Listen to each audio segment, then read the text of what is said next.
O Opinião Pernambuco está de volta com o tema Passado, Presente e Futuro do Rádio. Participam Andréa Trigueiro, professora de jornalismo da Unicap, Aldo Vilela, radialista e âncora da Rádio CBN, Luiz Maranhão Filho, professor aposentado da UFPE, doutor em rádio pela USP e autor de livros sobre a memória do rádio. Professor Luiz Maranhão, a Rádio Jornal, num dado momento, ela resolveu transmitir simultaneamente a sua programação em FM e em AM. A Rádio Clube, por sua vez, em 2014, ela entregou a concessão lá da frequência AM, né, e recuperou isso já em 2017, no ano passado. Ficou apenas com FM. Ou seja, muitas transformações estão acontecendo.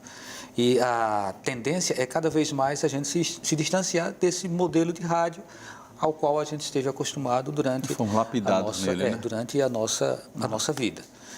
O senhor recebe isso de bom grado? O senhor se assusta com isso? Como é que o senhor percebe essa transformação toda? Olha, Valdir, a André colocou muito bem, está se falando muito em tecnologia. Eu acho que rádio, continuo dizendo, rádio é um só. Se você tivesse uma programação básica, qualquer suporte que transmitisse essa programação era o rádio e atendia todo mundo. Então, quando o Paz Mendonça juntou a AM dele com o FM, eu escrevi no Jornal do Comércio um artigo chamado Um Golpe de Mestre, porque ele calou a boca do governo, ele não deu a AM para o governo, porque aquilo é uma jogada política. A AM tem um alcance muito maior do que a FM, ninguém discute isso. Então, se você tiver uma programação básica, que agrade ao público, uma programação que tenha a sua função de transmitir alguma coisa que preste, não isso que está aí hoje, né, que é um lixo radiofônico, então aí está atendido o que é a missão do rádio. O rádio é o que Aldo diz, a informação chega em primeiro lugar. No meu tempo de rádio, olha que já vão 70 anos de rádio, a gente corria com as caminhonetes da Tamandaré, onde eu trabalhei, Rádio Clube e Jornal do Comércio, houve uma ressaca ali na Praia dos Milagres, que resultado, as 3 caminhonetes bateram na estrada, um para chegar na frente do outro, para dar notícia do que é que estava havendo. Então, a minha visão de rádio continua sendo essa. A gente tem que mudar o miolo do rádio, fazer radialistas que não tem mais. Após eu tenho ouvido cada aberração que chega a arrepia a cabeça. Isso que o Luiz Maranhão colocou é muito interessante, né? E a gente vai realmente falar sobre isso, sobre a qualidade da informação no rádio atual, né? Até que ponto isso atende às necessidades do público ou até que ponto isso atende aos interesses de um mercado, né? Então, essa coisa eu acho muito instigante, mas eu queria trazer uma pergunta de Armando Holanda. Eles gostariam de fazer uma pergunta que poderá ser respondida por Andréa ou por Aldo. Para vocês, o rádio consegue sobreviver à implantação e expansão da internet? Se sim, o podcast seria uma possível saída? Está lá com vocês aí, não sei quem quer começar. Não tem a menor dúvida que sim. Essa é uma realidade hoje. As emissoras de rádio, elas estão se adaptando às emissoras que saem à frente.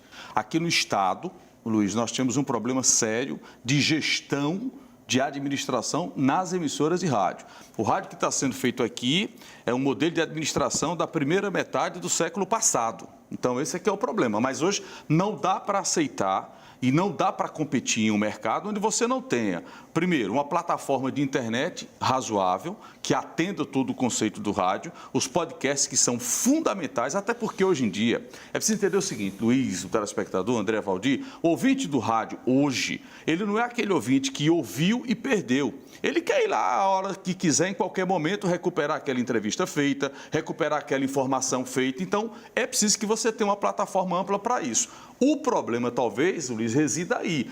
As estruturas administrativas das emissoras de rádio não estão acompanhando isso. E aí você não dá a atenção devida que deve ser dada a esse sistema de internet. Não tem quem cuide de site de rádio bem feito, não tem quem faça um podcast com qualidade. Tem sim, sacode para o estagiário e não se profissionaliza aquilo, quando deveria ser um braço extremamente profissional. Só esse detalhe que eu citei do RDS, que é uma maneira de comunicação do qual você consegue ler o rádio, isso deveria ser feito por um profissional. Você coloca lá na frequência FM 105.7, rádio CBN. O tempo todo no dial do carro, no rádio digital, fica os caracteres, dando previsão de tempo, dando mercado financeiro, valor de dólar. E isso deveria ser tratado com muito mais profissionalismo, que não é. Hoje em dia a rádio só se preocupa em faturar, pagar lá, ter a sua receita razoável, o seu custo pequeno, mas não tem um interesse maior de quem dirige rádio em fazer um rádio mais competente. Eu acho que, eu concordo em parte com o Aldo, né, que o rádio ele é gerido hoje por pessoas que talvez não entenderam ainda o modelo de negócios que a gente precisa adotar para que o rádio tenha essa sustentabilidade, essa viabilidade financeira.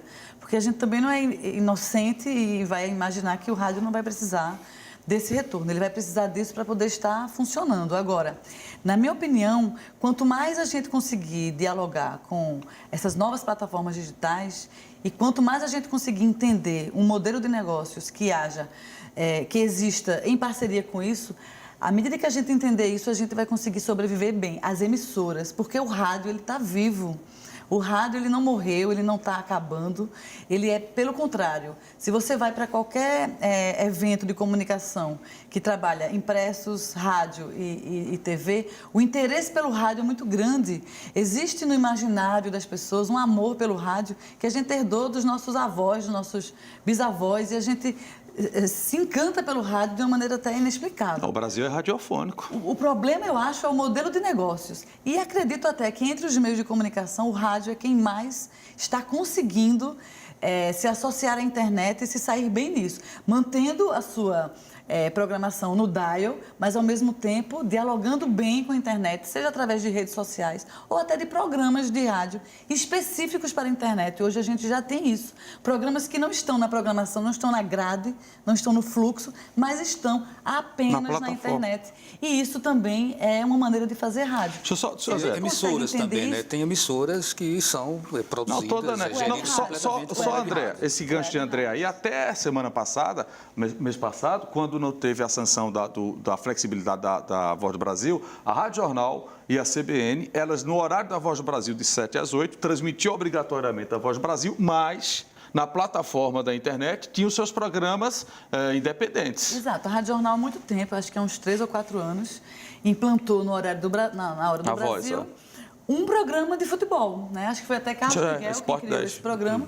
E na hora do Brasil, quem queria ficar ouvindo no rádio, ouvia. Quem queria ir para a internet e acompanhar outro programa, poderia. E isso era a Rádio Jornal estando nos dois lugares, né? Nas duas plataformas ao mesmo tempo. Fala o seguinte, Savaldi, hoje o rádio, você falou dessas plataformas, assim, como é que o rádio hoje comercializa as suas cotas?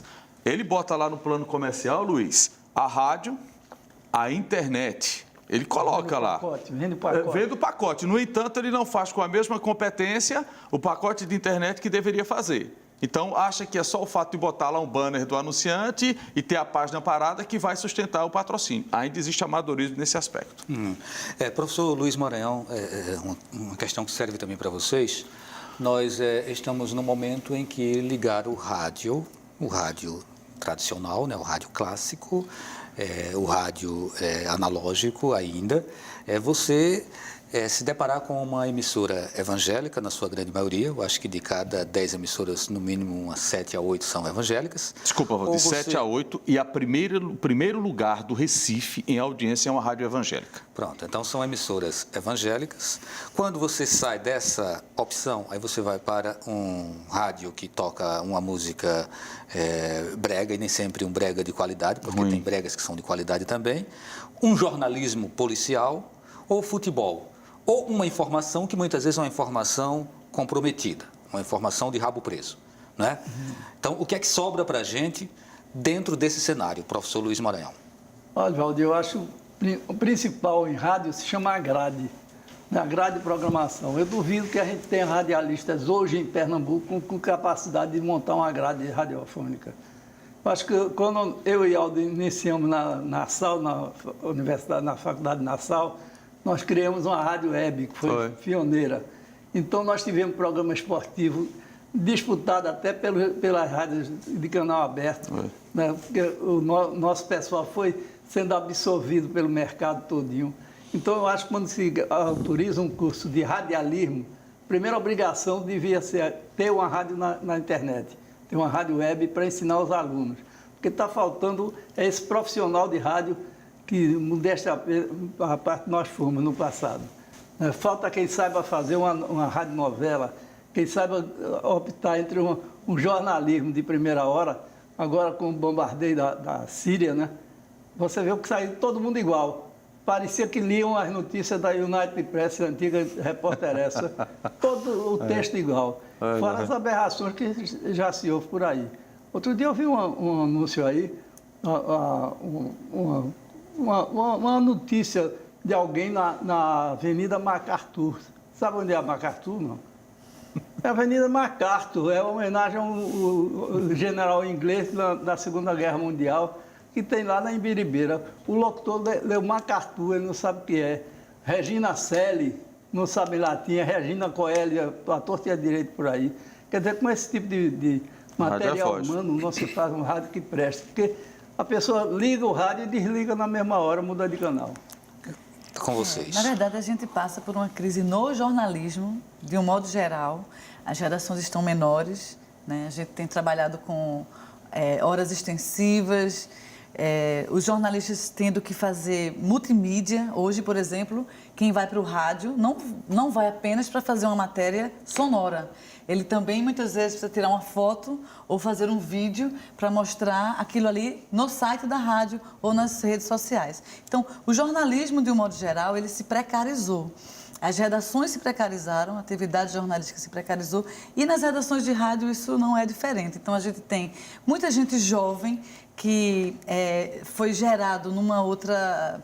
universo, né? Um outro universo jornalístico, e os jornalistas que tinham sangue no olho, que tinham aquele desejo de fazer matérias investigativas, que iam além do que estavam já ditos nos jornais impressos, esses jornalistas estão ficando escassos, porque também você precisa ir para a rua para fazer 3, 4 linguagens diferentes sobre o mesmo tema, e quando você volta para a redação ainda você tem que editar a sua matéria e publicar a sua matéria. Então, isso mexeu um pouco na qualidade dos nossos conteúdos jornalísticos e o rádio se insere nesse universo maior. Na verdade, é uma crise do jornalismo. O rádio na verdade, rádio, TV e jornal hoje estão tapando o buraco, né, Valdir? Essa coisa da precarização, ela já começou com a determinação do excelentíssimo seu ministro Gilmar Mendes de acabar com a obrigatoriedade do diploma para jornalista. Então, já começou nesse processo, acho que foi em 2006, se não me engano.